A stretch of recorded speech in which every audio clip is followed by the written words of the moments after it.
squish them in a bag. I don't like to do that. I like to have them nice and safe and fluffy. I mean, you know, you don't want to pull out a wreath that doesn't look like a wreath anymore. It's all smushed. This one's pre-lit, so you want to take care of it. Basically, I've got one of these compartmentalized boxes here.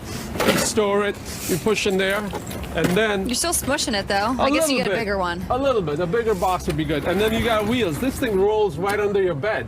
So it's out of the way or somewhere safe. Nice. And the trees, the artificial trees. So this is important. So people buy a tree. You know, if it's not a real tree, you got to save it. Right. You know, that's why you buy it, right? You usually they're 3 pieces. I know this deal. You take it apart. This thing is perfect because the same thing with the tree. You don't want to crush it and throw it in the corner somewhere up in the attic. You can't find it. You put it in this box. It's made for that. It's a plastic. And once again, it's clear, sterilite, rolls. It's got wheels. Just tuck it in here, close it up, and that's it. Box again at Home Depot. Wait, you are the Home Depot man. I am the Home Depot man. I've had the same artificial tree for about 10 years now, and I still have the original box that came in. So I pack it up in the original box. So that's the thing, those boxes are usually cardboard. They I had it too. And that's why this is a great invention, because I feel like, hey, that cardboard box is falling apart. It's lived out its life, but the tree outlived it. Artificial tree. Let's stay on the tree. That's nicely done. Let's talk about your real tree. If you have a real tree, like what's your process, what's your procedure? So if you live in New York City, basically they want you to just put it out on the curb. Like the day after. Well, you can put it out. You know, most people make sure it's, you keep it moist even after Christmas. People tend to forget about the tree. Don't do that. Don't ignore the tree. Is there a certain time frame, like a certain date that you have in mind where you are that person if you still have your tree up? So the rule is 12 days. After Christmas, it's got to be gone. Any more than that, you're over living. Not like always the whole month of January? No. Especially the worst thing is people got their lights on in the middle of March. I can't stand that. So get a ladder, pick up whatever you need to put away all your Christmas decorations. Okay. We got some more stuff going on here. You can, your ornaments. Once again, they're in these clear boxes. The key is to have the clear containers, so you can see right through them. Sandy, quickly, if you're the Fox News Channel and that's your decoration, where do you put away that reindeer? You get a really big storage unit. Is that what we do? Yeah. Sandy, thank you so much. Thank you for joining us. I appreciate it. Thank you. Have a great year, everybody. Fox and Friends starts right now. House Intelligence Committee Chairman Devin Nunes blasting both agencies for failing to turn over subpoenaed documents about that anti-Trump dossier. Everything about this smells. The real issue here is not foreign interference in the U.S. election, but domestic. President Trump telling the New York Times that the Russia investigation is making the country look bad. I'm very much for somebody who's younger. I think my generation's got to get the hell out of politics. Funny hearing Democrats talk about we need new blood, we need new blood. They can go to Keith Richards' doctor and get all their blood changed. They're still selling unpopular ideas. The president admitted for the first time he has been soft on trade with China. He says he had hoped Beijing would pressure North Korea to abandon its nuclear weapons program. They screwed it. I mean, how many ways do you have to put it to get it to understand? He tried to work with them, and they haven't done it. Vanity Fair begging Hillary Clinton to not run again. Now they're getting huge backlash for it, with subscribers angrily attacking them and even burning the magazine. President Trump is taking delight in the magazine's plight.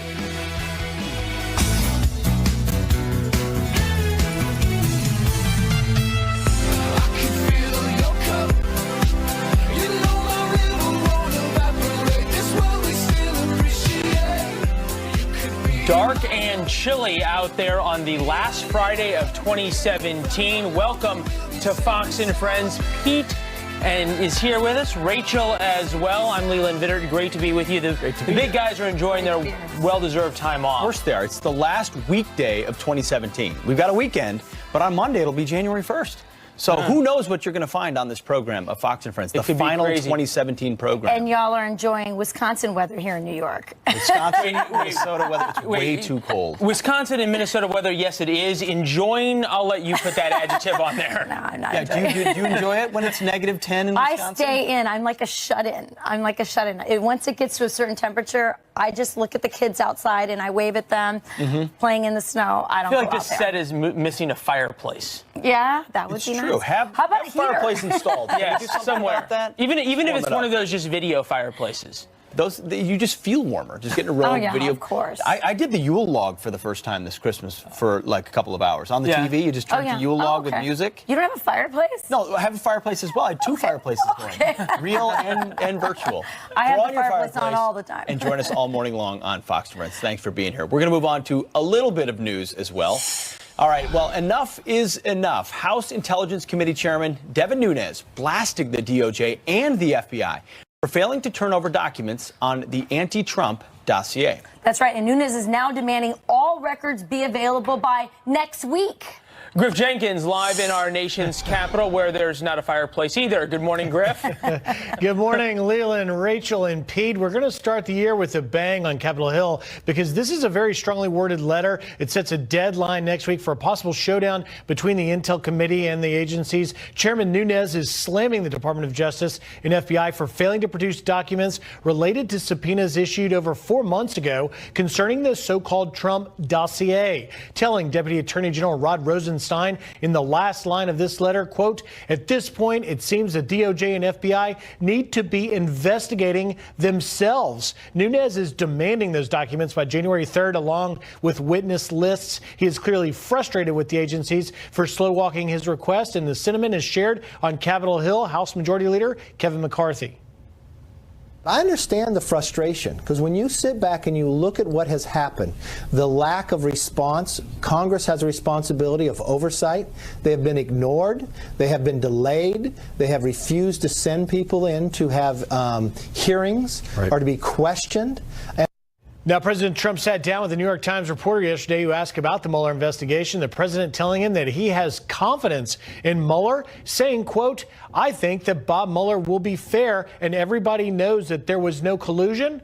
I actually think it's turning to the Democrats because there was collusion on behalf of the Democrats." That a clear reference to the fact that the dossier was funded by the Clinton campaign. So a lot of shakeup, you may recall, from Bruce Ohr to Peter Strzok to Deputy Director Andrew McCabe. And, you know, he's retiring early next year, but they're not done trying to question him.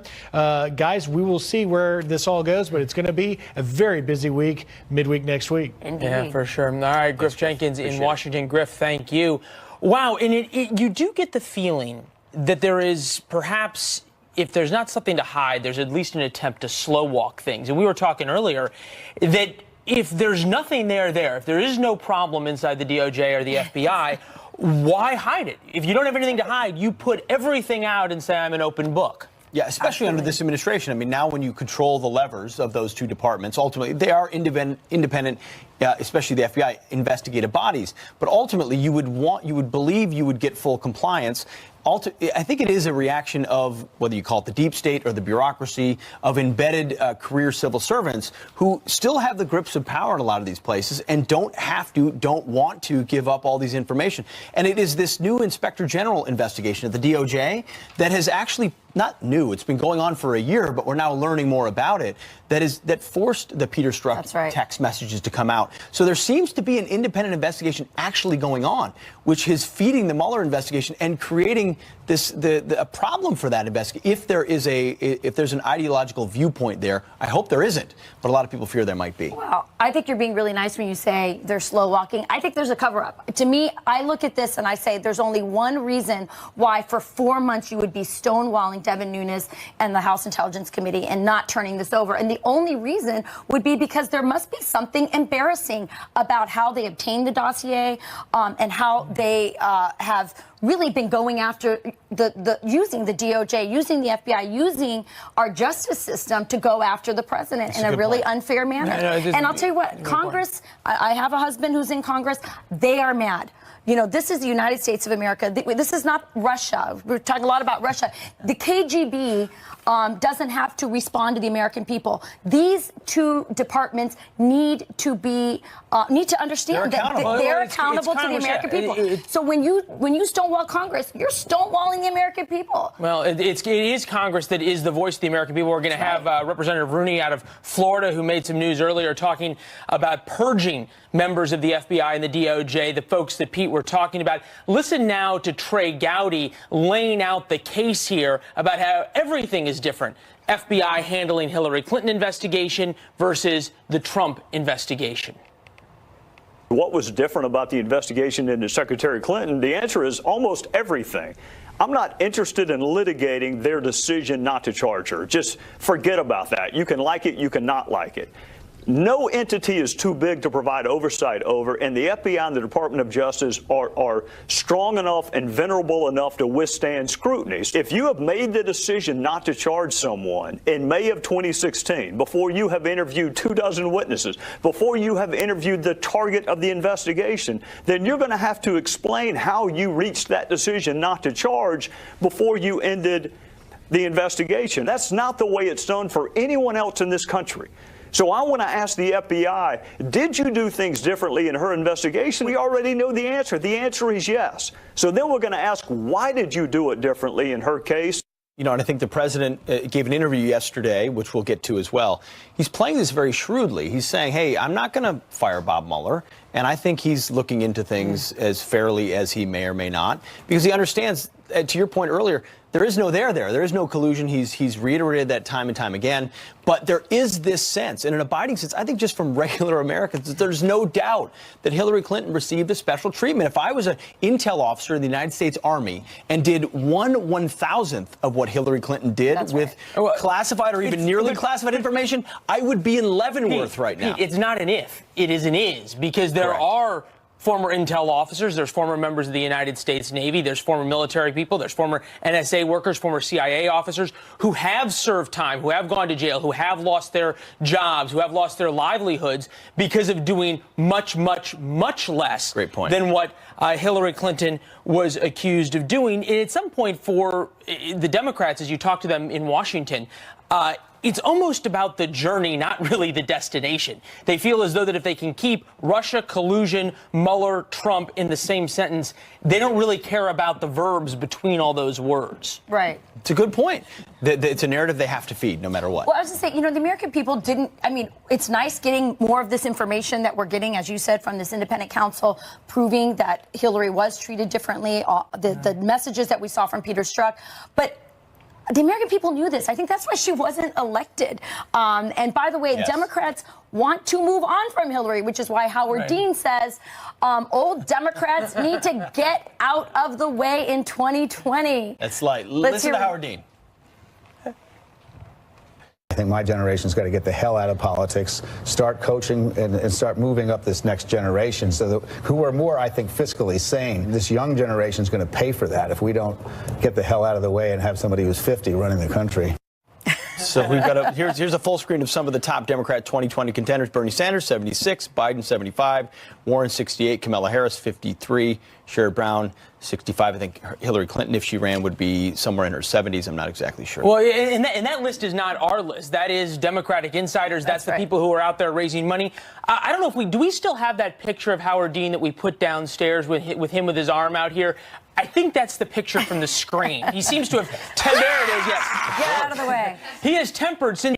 He has a point. You think about the last 3 times Democrats won the presidency. President Obama, when he won, he was 47. President Clinton, when he ran in 1992 and won against H.W. Bush, he was 46 and Carter was 52. So Dean at least has a point there and perhaps a lesson. And there's so many Democrats that I talk to, Democratic fundraisers and then Democratic strategists who all say, yes, we need younger blood. We just don't know who it is. Except that the candidate of the young people in the Democrat Party is Bernie Sanders. They love him. I've been to college campuses. They do. They absolutely love him. And by the way, they say, the Democrats, that, and Howard Dean alluded to this as well, that he's hoping that they have as many candidates as the Republicans had in their primary. I doubt that will happen because they're just the party of control and rigging and certainly from the last cycle. But if 2016 is a lesson, we don't know who their candidate will be right now. There could be a sleeper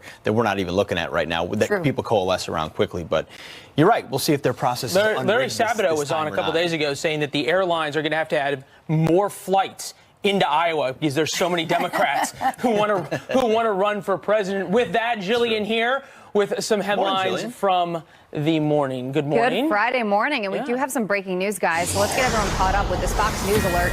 Two gunmen storm a church in Egypt, shooting and killing two cops. It happened hours ago just south of Cairo during morning prayers.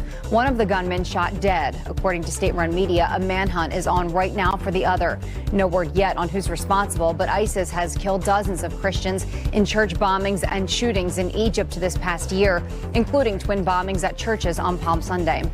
More breaking news, 12 people dead, including a 1-year-old child, after flames swept through an apartment building in New York City. People rushing out of their homes into below freezing temperatures to escape the inferno. Trying to get down on their own. That's how fast it was moving. People were screaming, and that's how we knew it was trouble, because people were screaming, fire, hell, fire, hell. We knew it was trouble. More than 170 firefighters worked for hours to get the flames under control. This is the city's deadliest fire in 27 years. New overnight, South Korea seizing a Hong Kong ship for allegedly violating UN sanctions. The country claims Hong Kong transferred oil to North Korea. Meantime, President Trump blasting China for the same thing. U.S. spy satellites appearing to expose the illegal trading. The president tweeting, quote, caught red-handed. Very disappointed that China is allowing oil to go into North Korea. There will never be a friendly solution to the North Korea problem if this continues to happen. And that's Look Your Headlines, guys. I will send it back to you. That's the truth. They're not a part of the solution. They're part of the problem. Yep. Jillian, thanks a lot. Appreciate it. Well, tax reform. Check. So what's on deck for 2018? What you want on the presidential agenda next? Plus, Christmas, well, it's over, but the NFL is still playing the Grinch. They'll let players kneel for the national anthem, but what about these Jingle Bell cleats? Well, they're banned. Seriously? Wow. Yes, seriously.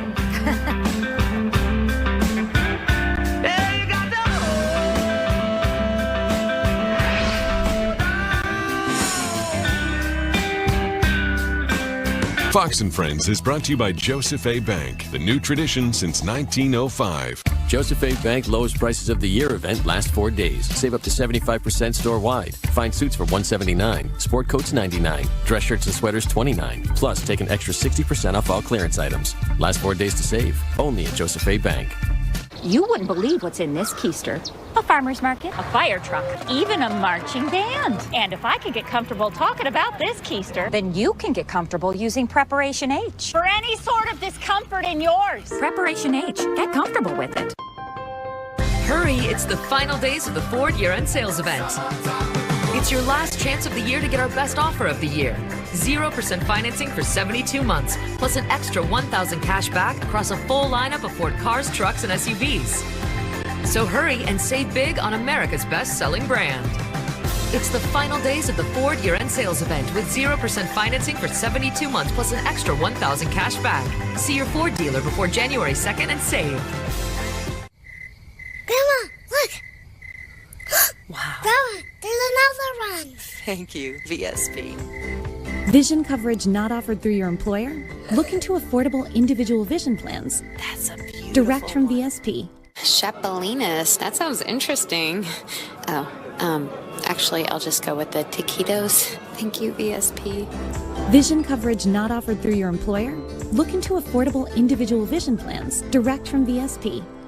I have always wanted to get my teeth fixed. And you'll see as a kid, I had this huge smile. And then over time, I lost my confidence. Let Smile Direct Club give you a smile you'll love for 60% less than braces by sending invisible aligners direct to you. Plus, we straighten most smiles in an average of 6 months. There wasn't any crazy appointments I had to make. I never even feel that they're in. Changing my smile was important to me. So I'm glad that I found Smile Direct Club. Get started for 60% less at SmileDirectClub.com. Dear OxyClean, this jersey has seen 5 years of Franklin County High School football. That's more ground in dirt and stains than you could ever imagine. The reason it looks so good is because we pre-soak and wash with OxyClean. It has saved $1,000 every year or more because they're holding up and lasting longer. We are proud of our school colors and just wanted to say thanks for 5 years of making us look and feel like champions. OxyClean, it gets the tough stains out.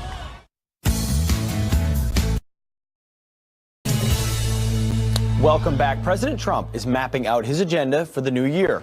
So what is on conservatives' wish list for 2018? Ned Ryan is the founder and CEO of American Majority, and he joins us now with more on this. Ned, good morning. Thanks for being here. Okay, so if you're a conservative, you support President Trump, you saw what he did in 2017. That's right. What are you looking for in 2018 to pursue the agenda? Build the wall. The most important thing, one of the reasons he was elected, Pete, was to build the wall. And I think one of the things that he has to do is say, I'm going to be relentless on this.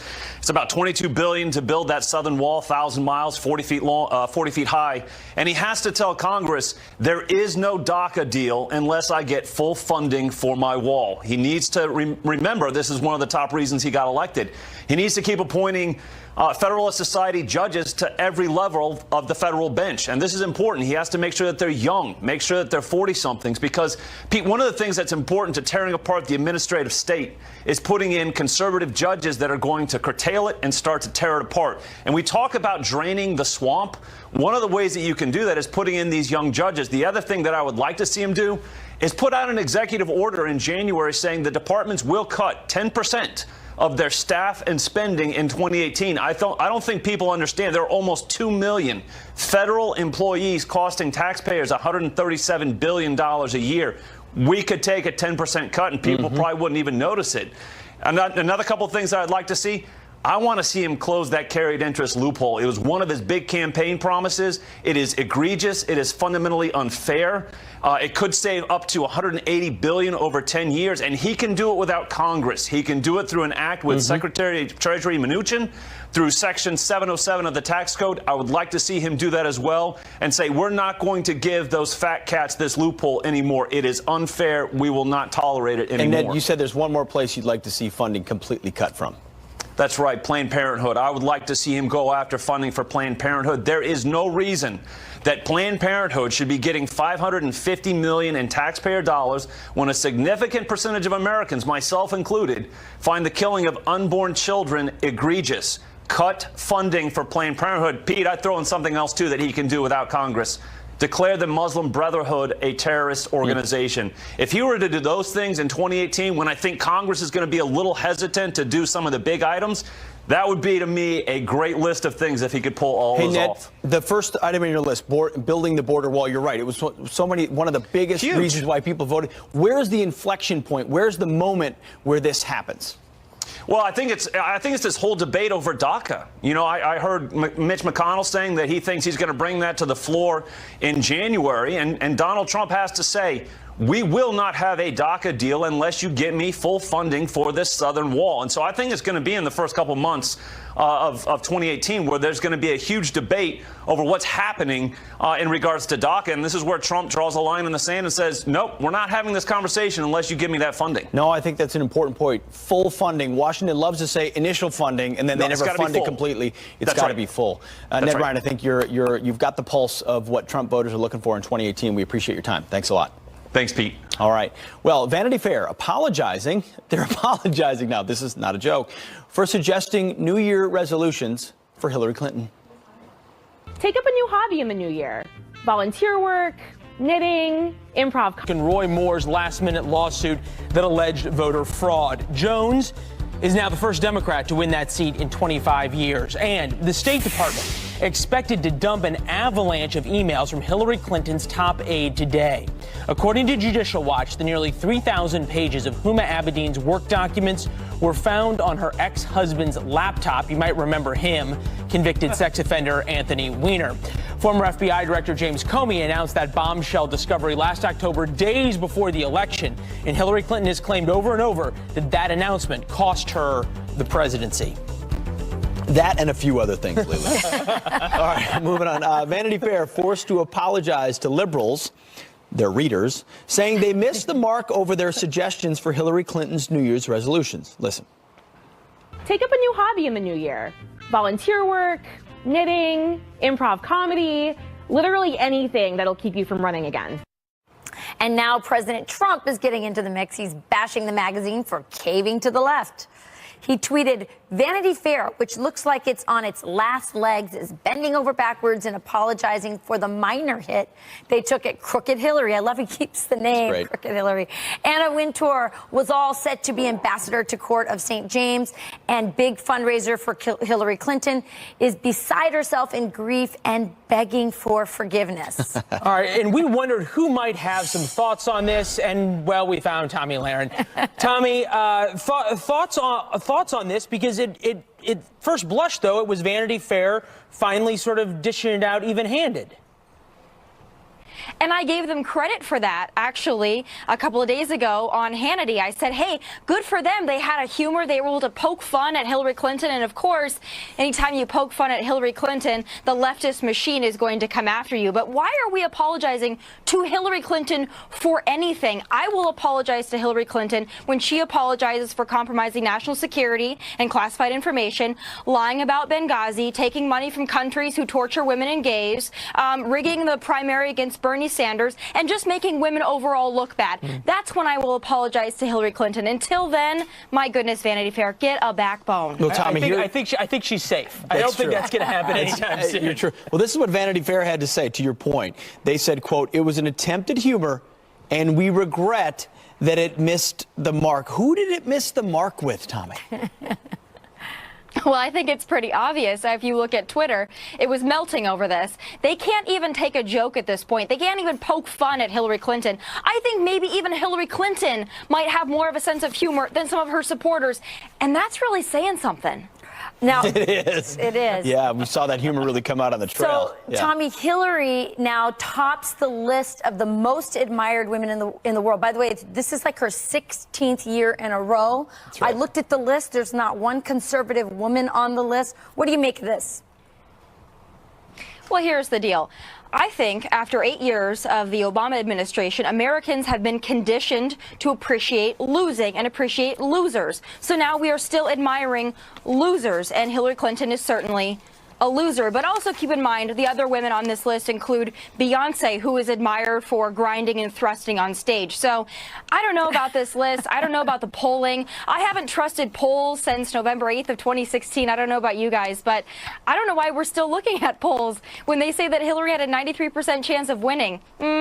That's I don't know. true. I don't know about the numbers. This there. is Gallup, and they had she had 12% support last year. Now 9% of respondents for Hillary Clinton this year. So even though she's the most admired, it has dipped. Well, and you said there was no conservatives on the list. I don't know if this qualifies as a conservative, but 1% of those surveyed named First Lady Melania Trump. Tomi, one thing that your videos have done is really brought to a forefront issues that may not be top of mind to everybody. Your take has sort of brought them up and allowed those stories to bubble up. What are your underreported stories of 2017 that you think, as we head into the new year, we need to look back on as important about President Trump's first year? Oh, there are so many. And of course, the leftist mainstream media will never cover them. But I think the main thing is understanding that under this president, in less than a year, we've got a tax break for 80% of Americans. That is monumental.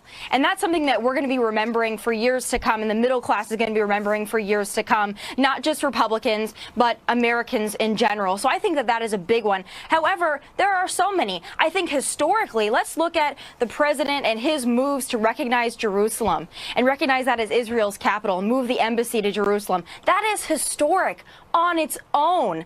The three presidents before him promised to do it and failed to do it, but this president did it in less than a year. That is a testament to the strength of Donald Trump. And that's just going to continue on in 2018. I can't wait to see what we're going to do, but I can tell you this much. We're going to build that wall because we're all waiting on the edge of our seats for that one. Well, that's what Ned Ryan said in the previous segment. I mean, conservatives and Trump supporters, that's a big part of what he ran on. There's been a lot of obstruction in Washington to that.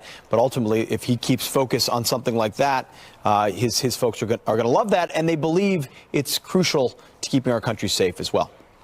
All right. Tomi, thank you very much. Happy New Year if we don't see you before. Yes. Happy New Year, Tomi. All right. Thank All you, the best. 2018 ahead.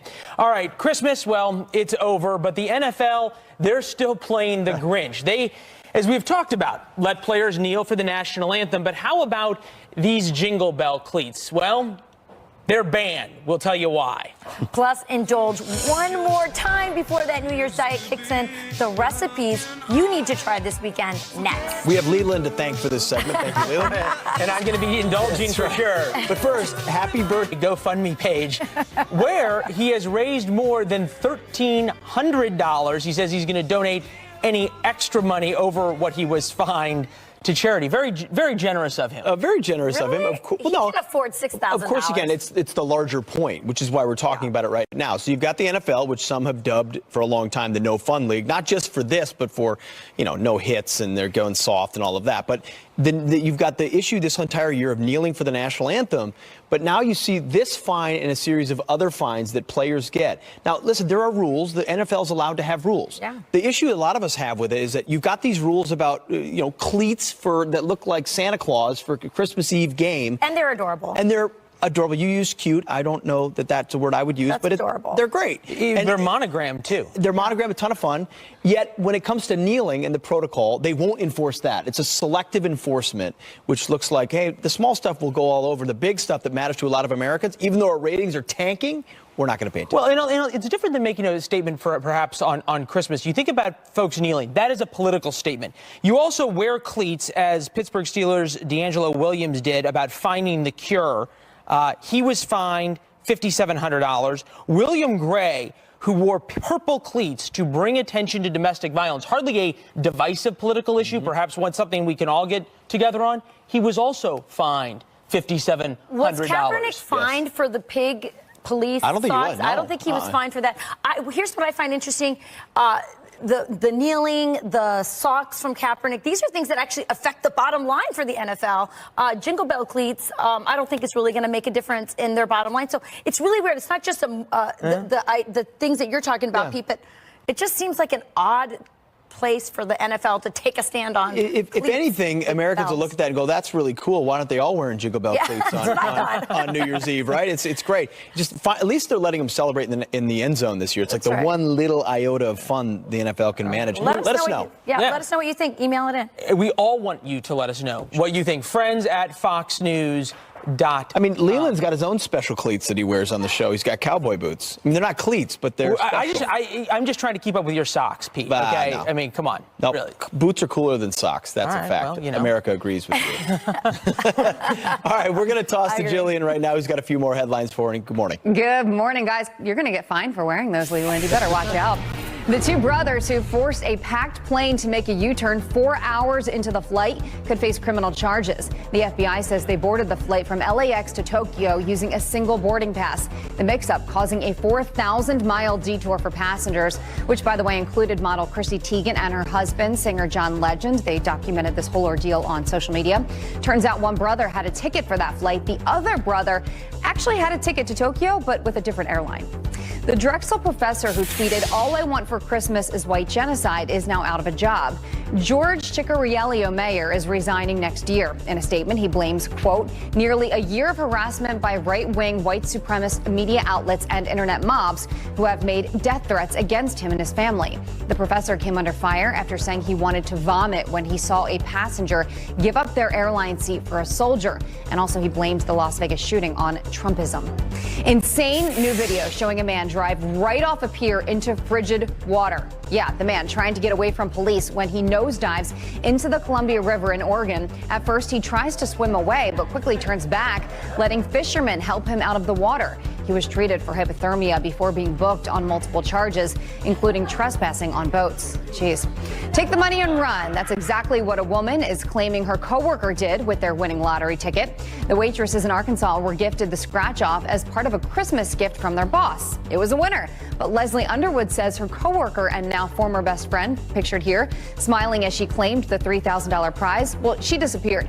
She didn't even show up to work. So guess we'll stay tuned to see what happens with that. And if you were hearing some noise in the background, it's Pete because he's starving. Sorry. As usual. Sorry. Jillian, I was paying attention. We all were. Sorry about that. All right. Well, after the ball drops on New Year's Eve, Many make resolutions to drop a few pounds and focus on our health. But before you cut out carbs and hit the gym, you owe it to Yeah. yourself to indulge at least just one more time, right, Chef? One more time. All right, well, this is a decadent spread to satisfy all of your cravings, including all of Pete's cravings. The author of Take This Dish and Twist It, Chef George Duran. Chef, good to see you. It's noteworthy how this is lined up. Pete is on the eating end of this demo, and I am on the working end of this demo. Yeah. You're going to get nice and dirty over here. We have a lot of cheese to play with today. Right, so the most decadent food for me before the end of the year has got to be cheese fondue. And that's because it's a party, festive, tasty. And what we're going to do is very simple. It's very simple. All you have to do is really start simmering some white wine and grate some cheese. In this case, we have Jarlsberg cheese here. You want a nice, mild, nutty flavored cheese. Something that's really, use a coarser side so you can get really thick. I love there that you did fondue, 'cause Mind it sounds so you, fancy, I but- actually figured out a way to screw up grating cheese. No, you're good. You're good. is- You're good. So we're going to just whisk this. And so as you whisk inside of the wine, that starts melting and you have a nice ooey gooey meltability cheese. And again, Jarlsberg being a nice Norwegian style cheese, recipe cheese. It's from Norway, but you the can recipe get it is wherever. Norwegian, correct, and you can find this all throughout. And you want to look for those holes inside of it. That's what really gives that unique flavor to it. So once you melt the cheese inside of the wine, you whisk.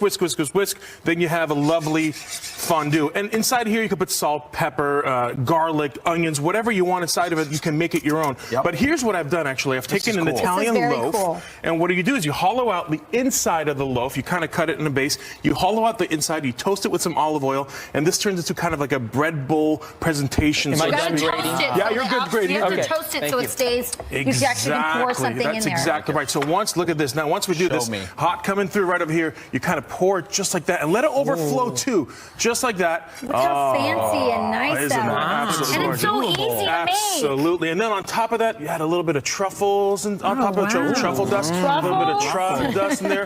And then to serve this, you want to go extra step there, and we have some bacon wrapped dates over there for you. We have some. I already took the bacon off one day. No, that goes in here. Oh, it goes in there. Dig Okay. in, and then you have a little bit of breadcrumbs here too. But you want to really. Pete Okay, says now- he's now never I'm had coming a over to the date other side. before. I've had dates, just not this kind of date. This cheese I've is never tried fantastic date. for mac and cheese as well. So what I've done actually is made mac and cheese balls deep fried. I made the balls from mac and cheese. How do you get them to stay in a ball? Yeah, so you use your hand, and then It's once it squeezing. becomes cold, you can use it and form it into Form it. little balls. Okay. Put a little bit of breadcrumbs if you want on it. Deep fry it right before the friends Who come. doesn't like and How you about, get- how about deep fried mac and cheese in fondue cheese? As long as it's Jarlsberg, I'm good with that. Go ahead, take a taste. You serve it with lobster, serve it with shrimp, serve it with anything you want. Wait, you serve the mac and cheese with the lobster and shrimp. Yeah. Right? But- Okay, but not the The fondue. lobster, Right. low carb, right? Low carb. Sure, of And course. cheese is Who's low counting carb, yeah. carbs? Who's talking about carbs right now? This is It's not even New 2017, Year's. we're not right. talking about carbs. I know, but I'm just saying this is supposed to be indulgent, but actually that's actually good for you. Yeah, you can pay a little extra, get some lobster. Treat yourself before January 1st, and you're set to go over here. And then what I've done, actually, I did a little something extra. You take a little eggplant, cut it in half, and use that as the base to put your skewers with the food on it, and you have a nice little decorative. Well, this kind of, is a very cute see? idea how to use food to do presentation. This is a really easy way to Your party. send out Get send something out decadent for the send party. out the old bring in Fondue the is new. fun. People love fondue. And That's so if you right. can do it that easily, and That's why right. not? He can do it. He can do it that easily. All right. Thanks, Chef. Thank you so much. Thank you. Thanks, Doc. All right, coming up, a Republican congressman under fire from the left for this. I would like to see the directors of those agencies purge it and say, look, we've got a lot of great agents, a lot of great lawyers here. Those are the people that I want the American people to see. That congressman is Francis Rooney, and he sets the record straight. Up next. Plus, forget the dollar menu. How about the munchie menu? We have one right here. Okay, come on. Just for pot smokers. It's coming up soon. To a fast food joint near you. That Can't wait. worries me. What's your pleasure? Everyone around the world.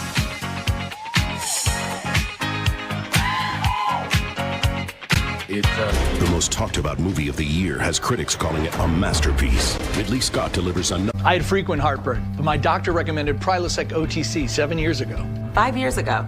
last week. Just one pill each morning, 24 hours and zero heartburn. It's been the #1 doctor-recommended brand for 10 straight years, and it's still recommended today. Use as directed. Thank you, President Trump. Thank you, President Trump. Thank you. Everyday Americans are standing up to thank President Trump. Thank you so much, for sir. making America great again. Thank you for cutting my taxes. Thank you for fixing our economy. Thank you for keeping my family safe. Thank you for putting America first. Thank you for supporting Israel. As veterans, thank you for reminding us to stand for our national anthem. Thank you, President Trump. Thank you, President Trump, for letting us say Merry Christmas again.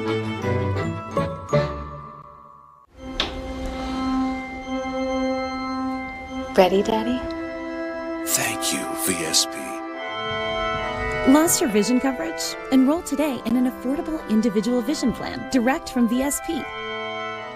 Look, Grandpa. Wow, what a monster. No, it's you. Thank you, VSP. Lost your vision coverage? Enroll today in an affordable individual vision plan direct from VSP. This is all of us. After Mom's hospital and rehab stay, we didn't think we'd get another chance to celebrate a holiday with her. But Visiting Angels has given us the greatest gift possible. Mom at home, happy, well cared for, and most importantly, safe. Sarah's not just a caregiver, she's part of the family, helping us keep our traditions alive. Visiting Angels, America's choice in senior home care. The very first time I met Bruce, I saw on his lapel he's got a Purple Heart. We started talking about the service. I outrank him. Yeah. Meals on Wheels reaches so many people. It's impactful beyond anything I've ever done in my life. The meals and his friendship really means a lot to me. Through the Subaru Share the Love event, we've helped deliver over 1.7 million meals to those in need. Get 0% financing for 63 months on select models. Plus, we'll donate $250 to charity. I finished my fried mac and cheese. Now we have some quick headlines for you. Apple admitting to customers, we let you down. The tech giant apologizing for slowing down older iPhones in an effort to preserve batteries. To make up for it, they're slashing the price of replacement batteries by $50. Starting in late January, you can buy one for now just $29. And Jack in the Box is taking advantage of California legalizing recreational pot. The fast food chain, get this, will begin testing a Merry Munchie meal box next month. It has half servings of curly fries and onion rings, 2 tacos, 5 mini churros, 3 crispy chicken strips, and a small drink. And the price is, you guessed it, $4.20, which is also known as Weed Day. Wow, well played. Leland, down to you.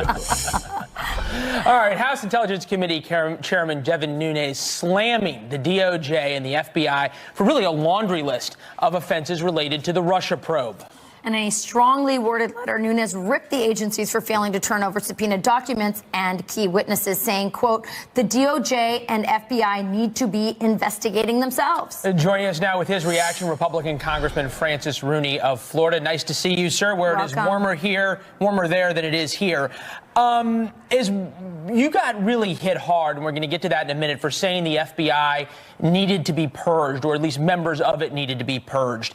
Is this letter and the stonewalling we're learning about vindication for you of your position on that? Well, I'm really glad to see Chairman Nunes as well as Senator Grassley turn up the heat on these investigations, because evidently the people that testified before were less than forthcoming. And we've got to get to the bottom of what was going on with that dossier and what these people like this Strozik guy and Orr were doing, what was texted, and why Orr was meeting with Fusion GPS, and that stuff, it shouldn't be happening in an impartial bureaucracy. Congressman, I mean, doesn't Mueller have a responsibility, especially because he came in as a friend of Comey, to really have done a better job staffing, and his investigation, but also at the FBI, at the DOJ? I mean, he knew about these incidents back in the summer and withheld that information from the Congress. Why would he do that? Well, that's a really good question, you know, Director Mueller has such an outstanding reputation for so many years. Why would he get so out on one side of this thing and have people on his investigation that gave 12 times as much money to Democrats as Republicans? That's right. Yeah, and you think he could have at least been aware of that when he was picking his team, or be cognizant of it when he was picking his team. We get back to where we started. You said a couple of days ago that because of all of these, maybe not even improprieties, but the appearance of them that you pointed out, that the FBI needs to be purged, or at least looked at very, very strongly. And the backlash from that one word was avalanchal. Take a listen. Congressman, you just called the FBI and the DOJ off the rails. Fundamentally, how is that something that you're okay with talking about here? How does that not sort of undermine the work that these agencies are doing? That's a pretty broad brush you're painting with. Are you sure you want to be throwing a word like purge around? What do you make of the fact that so much is focused on the word rather than the substance? Well, I think that's kind of typical of the liberal media right now, that they take everything to an extreme to try to distort the reality. The reality is we're supposed to have an impartial bureaucracy here that protects American citizens, and we don't seem to have it in the case of some of these agents and members of the DOJ, and I'm not sure they should be there. And they said that, or they tried to accuse you, the media, of really trying to discredit the investigation, Mueller. I mean, haven't they done that themselves by not handing things over to the documents requested by the American people in Congress?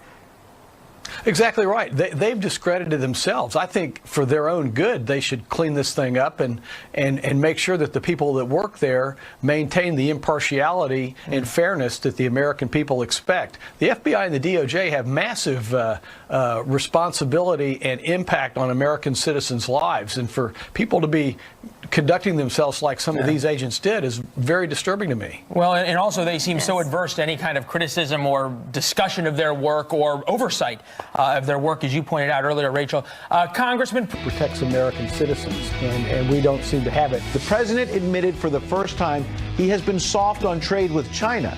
He says he had hoped Beijing would pressure North Korea to abandon its nuclear weapons program. The NFL now waging their own war. The league fining New Orleans Saints running back Alvin Kamara $6,000 for wearing those Santa cleats. Yet, when it comes to kneeling and the protocol, they won't enforce that. It's a selective enforcement. President Trump taking aim at Vanity Fair. The magazine just apologized for this video mocking Hillary Clinton about New Year's resolutions. Why are we apologizing to Hillary Clinton for anything? My goodness, Vanity Fair, get a backbone.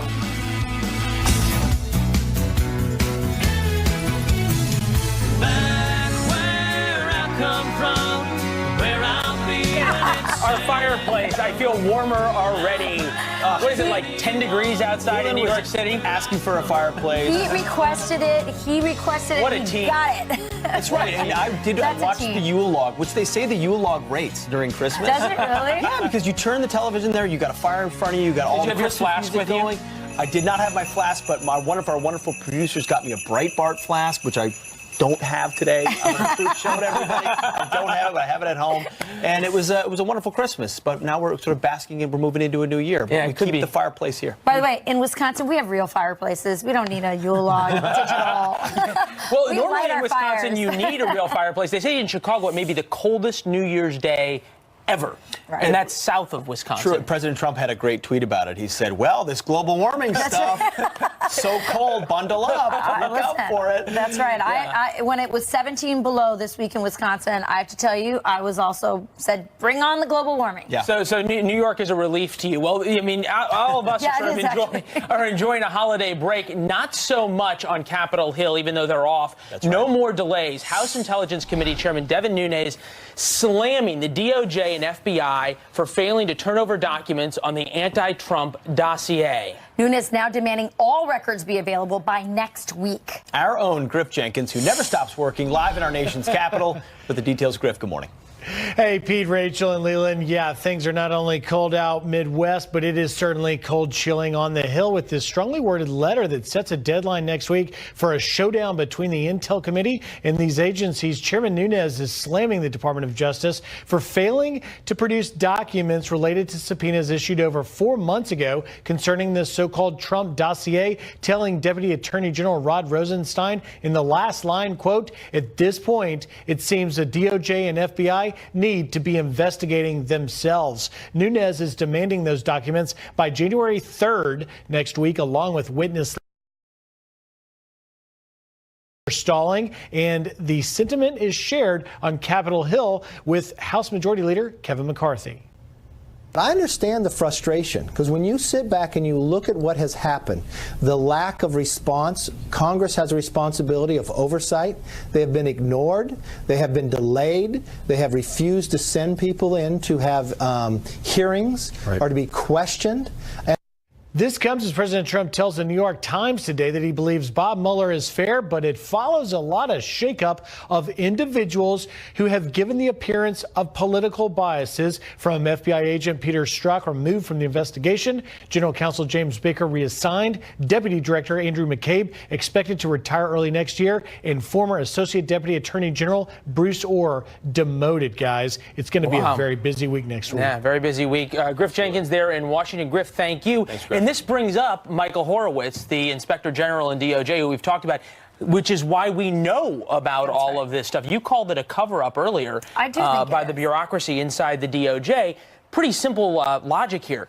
You don't do a cover-up. You don't slow-walk documents. You don't withhold things from Congress if you don't have something to cover up. That's right. There must be something very embarrassing for the FBI, the DOJ, that they're not turning this over. I mean, 4 months Devin Nunes has been asking for this information and has not gotten it. And you can see from Kevin McCarthy's, interview that we just saw right now, Congress is frustrated. Yeah. They are the representatives of the people, and they have demanded these documents, and they have not gotten them. Why? You don't have to be a PhD in political philosophy to understand this. If you went to 9th grade civics, we have 3 branches of government, and they're co-equal. And Congress has the oversight function, because if too much power is consolidated in one place of our government, it can be corrupting, which is what looks like may have happened under the Obama administration. Even with new appointees at DOJ and FBI, you still have a deep state and career bureaucrats who can slow walk these processes. It takes aggressive litigators in the House of Representatives and the Senate to actually do something about You hear so much talk from the left about Russia. The KGB is not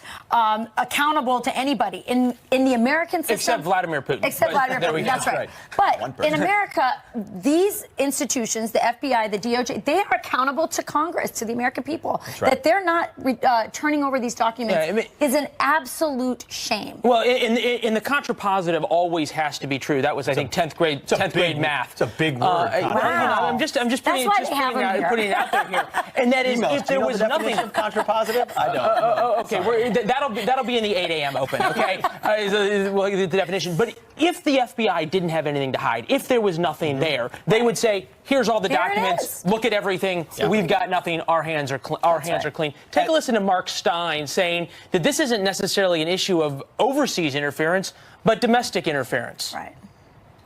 Don't bring in a so-called independent counsel who's tied into everybody, who keeps on the team a bunch of hardcore Democrats who've been to Hillary's victory party, who brings in possibly the most partisan state attorney general in the country. Everything about this smells, and everything about it suggests that the real issue here is not foreign interference in the U.S. election, but domestic interference. Order of things.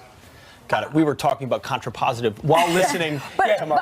It was going to take me a lot longer than 28 seconds to explain it to Pete over here, but there'll be a tutoring session afterwards, okay? These guys were talking about that. I was actually listening to Mark Stein, and I actually agree with Mark Stein. I've always thought, when they appointed Mueller, everybody on the right and left was like, this guy is amazing. He's the best. He's totally going to, do this investigation the right way. And I always was scratching my head on this, because he's best friends friends with Comey. There's all kinds of connections, and you look at how he staffed this investigation.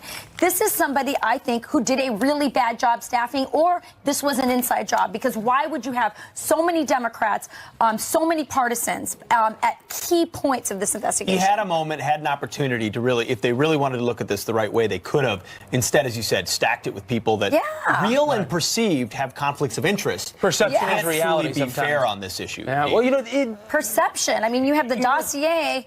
You have Bruce Orr's wife, working for Fusion GPS. I mean, this isn't like perception. Me, this looks. This is bad. I think it's collusion. It seems as though the media really wants to continue to push this narrative over and over and over. They will not take no from President Trump that he is not going to fire Bob Mueller. He said that again to the New York Times. Not going to happen. He also said this about collusion. This was in an interview he gave yesterday down in Palm Beach. Virtually every Democrat has said there's no collusion. This is President Trump talking. There is no collusion. Even in these committees that have been set up, if you look at what's going on, and in fact, what it's done is it's really angered the base and made the base stronger. My base is stronger than it's ever been. Great congressmen in particular. Some of the congressmen have been unbelievable in pointing out what a witch hunt the whole thing is. So I think it's been proven that there's no collusion. And still, even if you talk to Democrats in Capitol Hill and you say, where's the there? For them, it's almost more about the process than it is the destination. Very much so. Of course, this is the president who we're told is not transparent and doesn't talk to reporters and doesn't do White Hat briefings. He did a 30-minute impromptu sit-down with the newspaper he calls the failing New York Times and doubled down on, I'm not going to fire Mueller, and there is no collusion. This is a little bit more about what he said. In fact, he called Mueller fair. Look at this. He said it makes the country look bad, this investigation, and it puts the country in a very bad position. So the sooner it's worked out, the better for the country. There's been no collusion, but I think he, meaning Bob Mueller, is going to be fair. When I read this article and the interview, he sounded a lot more like a tested not a politician, but a guy who's been through the fire in Washington for a year, understands what he believes, but also that it doesn't make sense to take on Bob Mueller right now. Let him do his thing because you got nothing to hide. Yeah. Let it happen. It's going to go away, and he.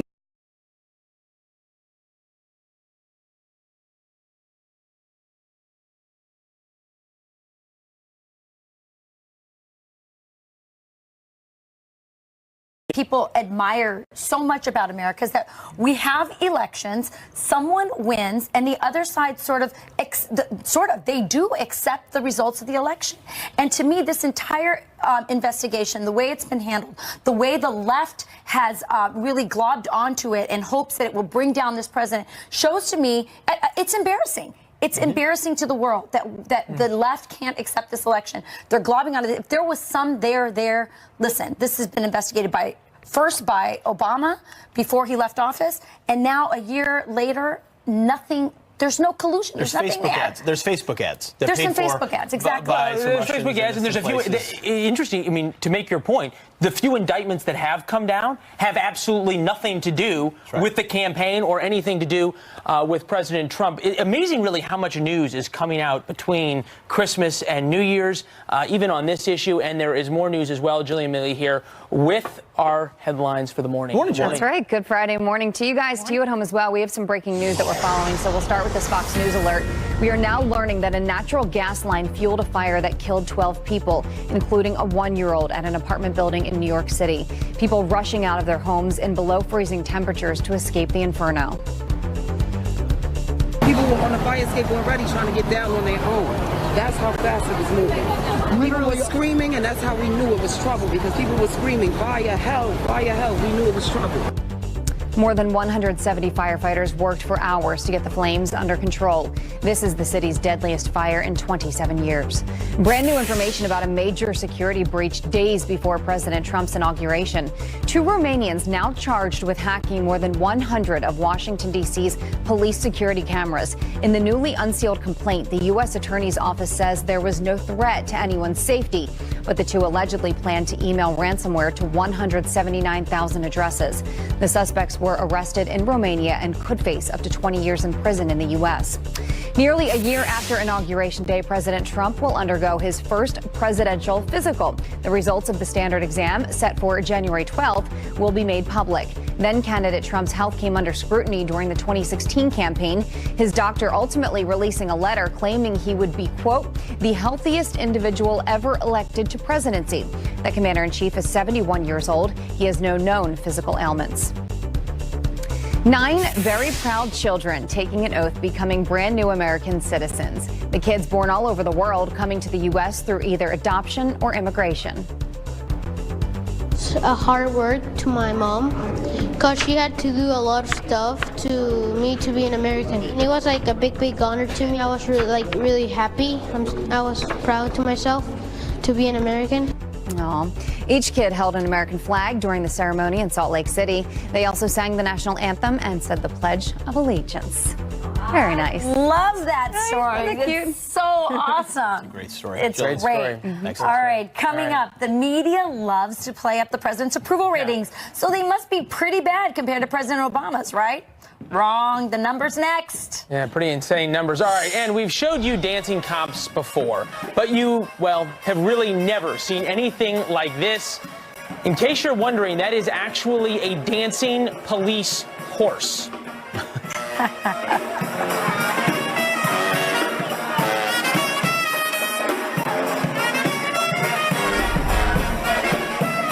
She is the president of the District Media Group and a fellow with the Heritage Foundation. Welcome. Good morning. Thank you. Good morning.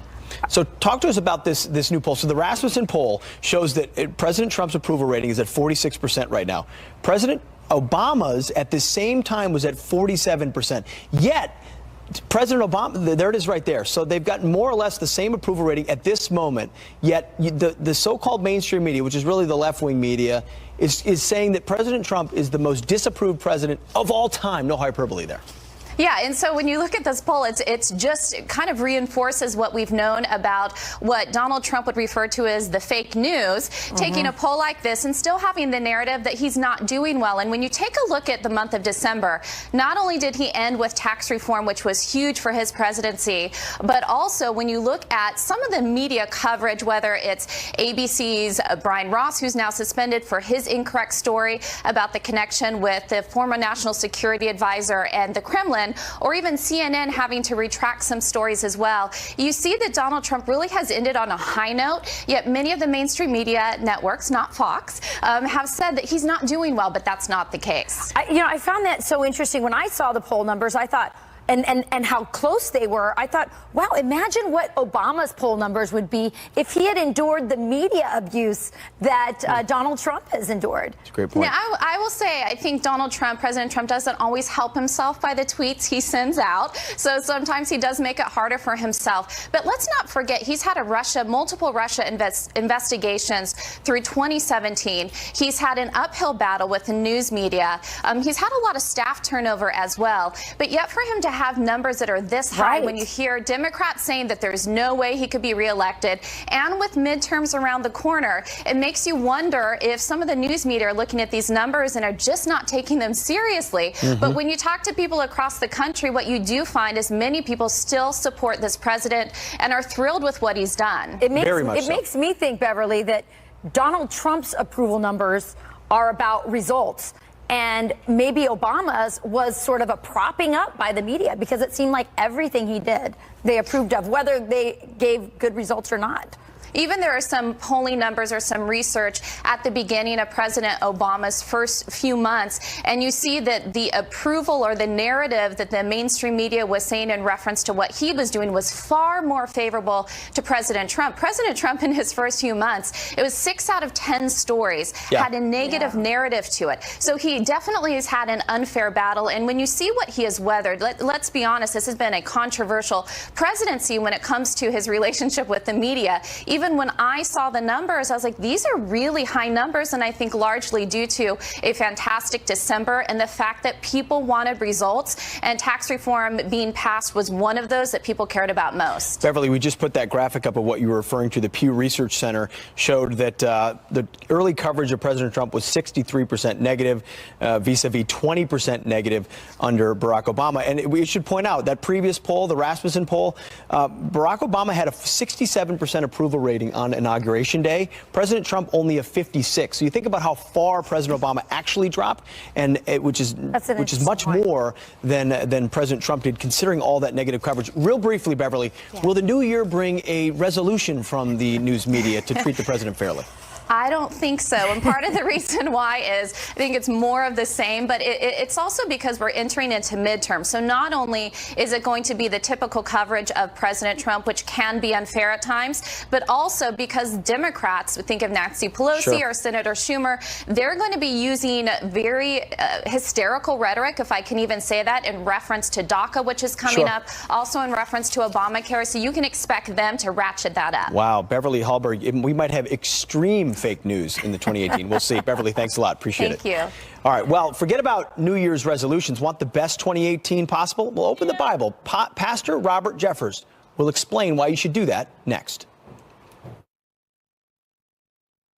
You wouldn't believe what's in this keister. A farmer's market. Numbers first, 4,000. That's how many firearms the TSA expects to confiscate by the end of the year. It would break last year's record by 15%. If you're going to the airport, unless you're going to check it, don't try to take your gun through the TSA line. Next, 100 years. That's how long it took for the U.S. Naval Academy Museum to find dozens of captured flags. The 46 banners from battles in Asia and the Spanish-American War were covered up by other flags and then sealed in boxes. They were opened during a recent conservation effort. Very cool. And finally, more than $300 million. That's how much you'll win if you hit the Mega Millions or Powerball lottery jackpot. Tonight's Mega Millions is up to $306 million. Saturday's Powerball is even larger at $384 million. This is about the time I buy one. All right, and as we gear up for 2018, millions of Americans are looking for inspiration for their New Year's resolutions. But our next guest says, look no further than the words of the Bible. Here where they look at how Proverbs can set you up for a successful 2018 is senior pastor at First Baptist Church in Dallas and Fox News contributor Robert Jeffers. Robert, thank you very much for being here, sir. We appreciate it. So you say, while you're looking at your resolutions, if you're looking at 2018, look no further than Proverbs. Well, that's right. You know, the Bible not only tells us how to get to heaven in the next life, it tells us how to live successfully in this life as well. And King Solomon was the wisest, wealthiest man of his day, and he left a lot of wisdom for living in the book of Proverbs and Ecclesiastes. And so I've selected 3 secrets from Solomon for a happy and successful 2018. All right, give us number 1. You talk about the excess baggage that a lot of us have. Yeah. Leave your excess baggage behind, I say. In other words, don't haul grievances and grudges toward other people into the new year with you. Let go of them. Forgive them. Solomon said it is to a man's benefit to overlook transgressions. And you know, the fact is that holding on to bitterness, holding on to unforgiveness really hurts us a lot worse than it hurts our offender.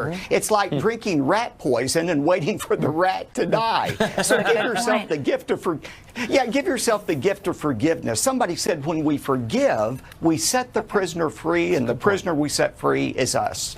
All right, now number 2 is one that I think my husband wants me to really take to heart.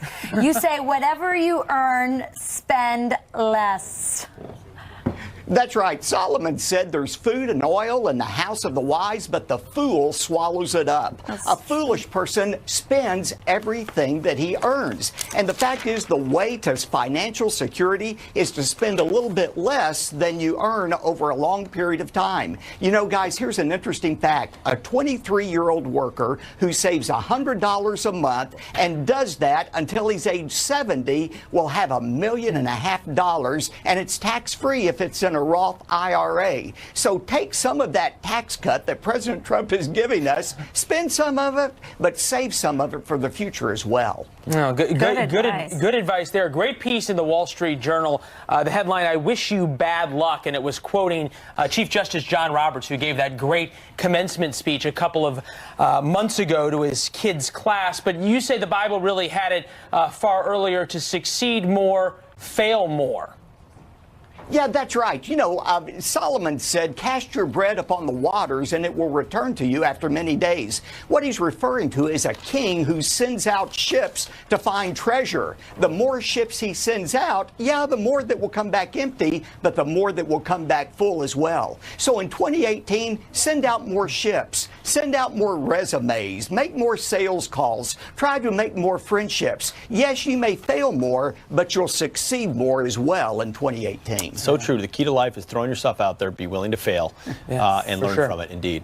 Pastor, thanks a lot. Appreciate your wisdom for 2018, channeling Solomon for us this morning on Fox and Friends. Awesome. We need a little bit more of that. Appreciate it. Thank you, Pastor, and Happy New Year. Happy New Year, sir. Thank you. All right. Well, Mike Huckabee, a friend of the show, friend of all of ours, he went duck hunting. It's what he does over Christmas. Well, and just with this mere picture, the snowflakes have been triggered. We're going to tell you the story behind the picture. Well, yeah, it's scary for a lot of reasons. Maybe not why the snowflakes are upset. That picture and the story next. All right, and it's freezing. Well, your shot of the morning. The Huckabees are triggering the left by posting duck hunting photos. Governor Mike Huckabee posting this one, writing, He said, despite temps of 17 and wind chill of 11, it was great duck hunt near Stuttgart. Yep, Stuttgart, Arkansas, with son, son-in-law, and longtime friend George Dunklin Jr., former president of Ducks Unlimited, and a great conservationist. Hashtag Duck Gumbo. That'd be tasty. And his daughter, White House Press Secretary Sarah Sanders, tweeting this photo, writing, "Back home, where we learned how to do more than just bake pecan pies." But apparently this all like triggered some people. What were they upset about? I mean, people are triggered by anything. By anything. Well, this just shows you the cultural divide. I mean, that a picture of duck hunting would upset anyone. Maybe they exceeded their limit or something. I don't know. Actually, I'm sure they did not. It was I'm sure they were mere visual of it a must dead have been animal. PETA. It must have been PETA. Mike Huckabee, though, had an interesting line. He and I were talking a couple of years ago about if you ever want to move to New York City, you talk about the cultural divide. He said, "I will move to New York City when then Mayor Michael Bloomberg will let me duck hunt in Central Park." And he is yet to move to New York City. De Blasio also not going to help with that I don't cause. think so. I think you're right. Wait for Giuliani. I think she would duck hunt in Central Park if she could, Jillian Mealy. What?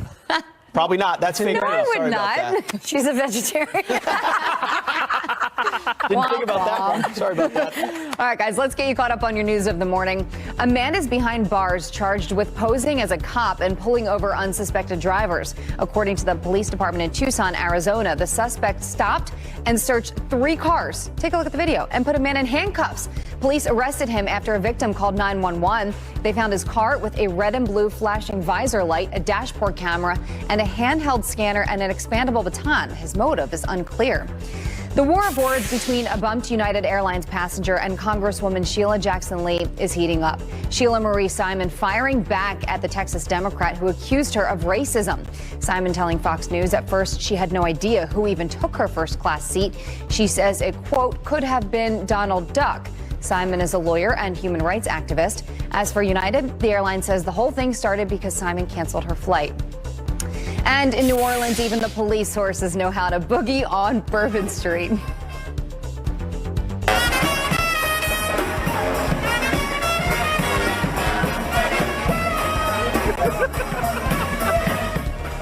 Yeah, you go, Ace. That's the horse's name, showing the crowd how it's done. Horses like him have to show the right of mixed temperament and personality in order to join the mounted unit. It can take anywhere from a few months to a year's worth of training. The video has more than 1 million views. That's pretty cool. Let's look at your headlines, guys. Very cool. That horse didn't look very cold, but dancing would warm the horse up for sure. It looks like they're going to be ringing in the new year with frigid temps. We would need a lot of dancing on New Year's Eve for sure. And you may not think about this. If you're cold, that means even with all their fur, your pets are cold too. Oh, yeah. Is there a temperature where you should not take your dog out and just let them, have... You should introduce the guest. Yeah. Oh, yeah. Sorry. Charlotte, thanks for being with us today. Thanks so much for having me. I'm sorry about that. From the Pet Buzz, that's right. Yes, from Pet Buzz. Welcome.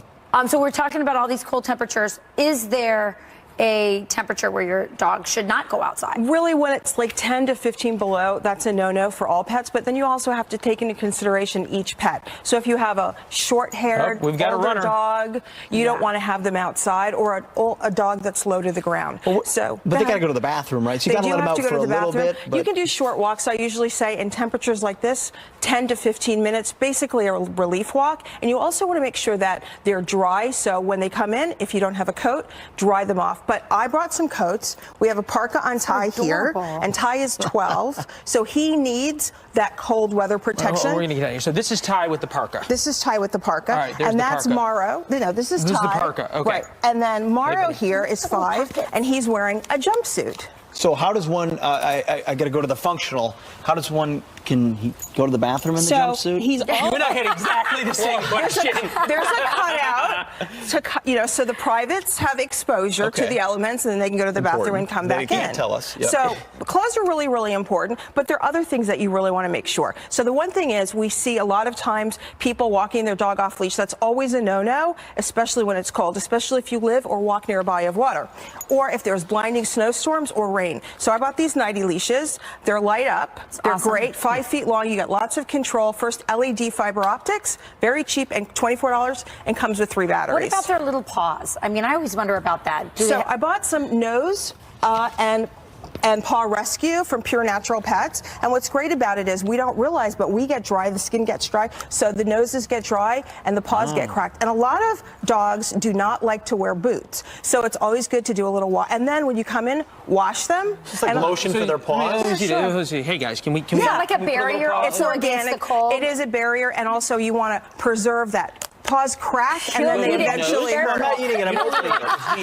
eating it. He doesn't like this very. Okay. I'm gonna try it on my paws. Will it ruin your furniture or your? What about on your paws? No, it's organic. It's made with shea butter, beeswax, and it's fine. Also, if we're talking about paws, one of the things that we want to do is we want to. This dog does not like me at all. Oh, he likes you. It smells awesome. What else do you have here? So really quick. I have one more question about the paws. What about when you're outside, because there's salt down, there's grime down, there's everything that's a really good point. Come away, on the streets, especially in New York. If your dog lives in a city, what do you do about that? So there's 2 things. Number one, I like to use EpiPet shampoo because it's antifungal, anti-yeast. So it kills any bacteria on the street, so you don't bring it into your house. Also, you want to use an ice melter. Now, most ice melter products contain salt. That's what burns the paws. So this is Safe Paw. It's environmentally free.